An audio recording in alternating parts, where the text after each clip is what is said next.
How surprised are you that Reese Albert's still here? Well, I'm very happy. With all the injuries that he had, I thought we have a shot at it, getting him back, and we're excited to have him. He's playing well. He's bringing the leadership quality that's always needed on every good team, and he's same old Reese, plugging away. What's it like having?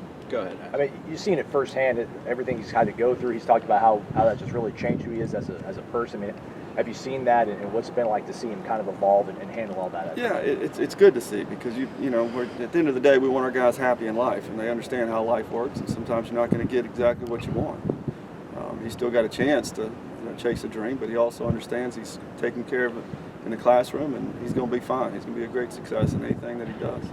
He talked about kind of how he thinks he can be an example of guys come in, think they're going to be here 3 years and gone, and things don't always kind of go according to plan. How much of an example can he be for kind of those younger guys? We've already started using it, and when recruiting. Look, this is a big-time institution that wants good students, and we want to make them even better. And that way you can have a job that you want to do for the rest of your life instead of doing something that you don't want to. And, Reese is a prime example, and we've had others. They're all everywhere. Education has got to happen. When you set out to craft this team and this roster, what were some areas where you truly felt you had to improve from what you had a season ago? Athleticism. We're much more physical, we're more athletic.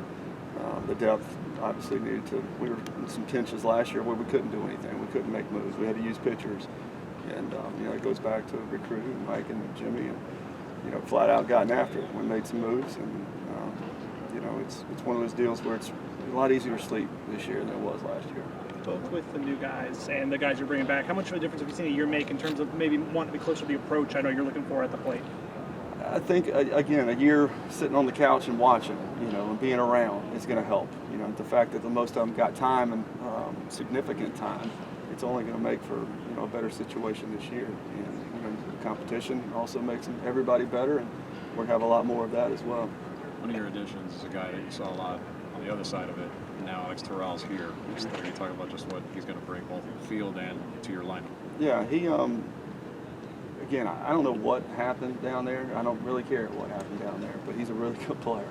And he's already penciled in the middle. He's going to be playing first base, and he's a guy that has been around the block. And those guys are hard to find. And he's hungry. He wants to win, and he's enjoying himself. And it's kind of a situation where you see it in the big leagues all the time. A guy goes from hitting 180 at one place, and next thing you know, he's hitting 350 somewhere else. And I got a feeling that's what's going to happen. He's going to hit a lot of homers too. How much research do you do on transfers, or do you just trust the culture that you have here that they'll be able to follow? You got to make sure, especially coming from Miami and Florida. You're sitting going, what are we doing? But it's one of those deals where you call people that you trust, you cross T's, dot I's, and if things check out, then you go for it. Everybody makes a mistake, right? So we forgive and forget. How much of a lift is Jordan at shortstop, just especially on the defensive side of the ball? He can really play.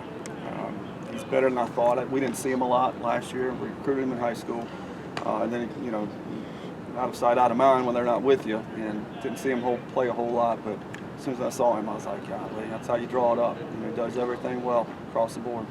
You bring back the 1-2 at the top of the rotation, obviously. How much of a difference have you seen with them, both with just a full year under their belts in those roles, but also the impressive summers they both had? They both had great summers. We haven't seen a whole lot except the bullpens. We're taking them slow. The guys that threw a lot this summer and had a big workload over the course of the year, so it's their first time out today. But we expect the same competitiveness, and some of those hitters are feeling good about themselves, but today's a different story when you got Parker, you got Hub, Dunn, Montgomery, all these guys are throwing today, so you might eat some humble pie.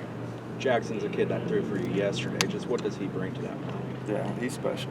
He's got one of those fastballs that, Max Scherzer, the guys that can pitch up in the zone, high spin rate. He's got great extension.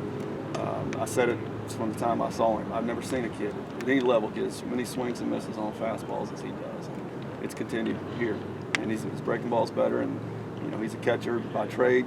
So you got the competitive toughness, on the mound as well. With Carson, he went through some of those ups and downs last year, but the talent's obvious. Just what have you seen from him coming back now? Yeah, those misses are a lot smaller. He's bought into the right-on-right changeup to give him different looks. He's a guy that again is competing for that third, fourth spot. If not, he might close, but he's going to do a lot of heavy lifting. Dylan, Go ahead. Dylan was a guy that had once entered the transfer portal, but you guys ended up bringing him back as a pitcher only. Just what have you seen from him now, and how big can that extra time with Belly be for him? Yeah, and just pitching only.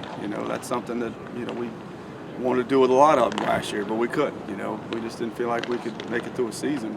And with some guys scuffling, we had to keep doing the two-way stuff. And you saw him. You saw how good that thing was. The sinker that he's throwing, that's running back, and his breaking ball is better. Everything across the board is better. And again, he's in there in that mix for the third or fourth spot as well. You talked about athleticism and physicality with the overhaul. What does that look like for a baseball team when you have a more athletic? You just do a lot more. Instead of playing station to station, you can run. You can constantly try to put pressure on people because you can get down the line. You can lay a drag bunt down. It's just a where's it coming from next type of situation for the defense. And that's what back in the days when we were really good offensively, that's what we were. We were multifaceted, and we're going to do it again this year. How important is this time to build versatility by throwing guys in a lot of different spots? Yeah, you have to. With COVID and injuries and 11.7 scholarships, it's hard. So, there'll be guys at a totally different spot today than they were yesterday. And when we do our cuts and relays, which I'm sure will be a train wreck because it's the first time we've done it, they got to listen, they got to learn. And second base, third base, short, you never know what's going to happen. You're an infielder, you're an outfielder, you're not a left fielder or a shortstop or whatever. We got to make sure we can do it all. And I love that we get the raise every night, and these guys are watching. Hey, here's Taylor Walls playing third. Here's Wendell playing. They don't care. Just let's go. I'm an infielder. I can play anywhere.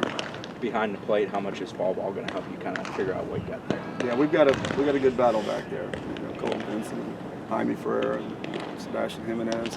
Vaz is a little bit behind with the arm, still coming back from that, but he's putting together some good ABs. He's got the power. Potential, but we got to be careful with that arm. So he's going to be pushed back a little bit. And Jaime's been very impressive. You see him throw. You guys that remember Rafi Lopez? He's got that kind of arm. That one that just keeps on carrying. And Nelly had a good arm, but I think it's a notch above Nelly. Colton's improved, much improved. He's stronger.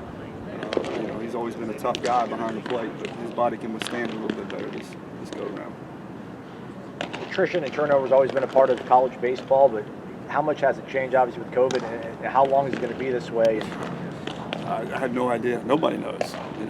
How long they're going to give us a reprieve and roster size, and how many can be on scholarship. I know it's not going away. There's a backlog of players, and decisions have to be made by the NCAA, and I don't know when that's coming. We don't even know how many rounds are going to be in the MLB draft. So we're in a holding pattern recruiting because we don't know if these guys are going to be coming back or not. Because if there's 20 rounds, that changes a lot of things. If the team is successful, is it because you were a really good coach or because you're a really good general manager? Yeah, exactly. It's more about the Jimmys and the Joes than anything else. And there's a lot of people that have really improved their clubs, and we feel like we're one of them. I mean, with all those transfer additions, I guess, how nice has it been, the standardizedness of the transfer portal and obviously the new rules that help guys get eligible? It's silly that we weren't allowing them for all these years to transfer. I mean, coaches can jump to another job, and the guys were locked in or go to a junior college or go down a level. And it never made sense. I think it makes some of these berating type of coaches, take a step back and go, wait a minute, I can't beat him up mentally anymore. He'll turn around and leave. And they should have an enjoyable experience. So I'm all for it. That good?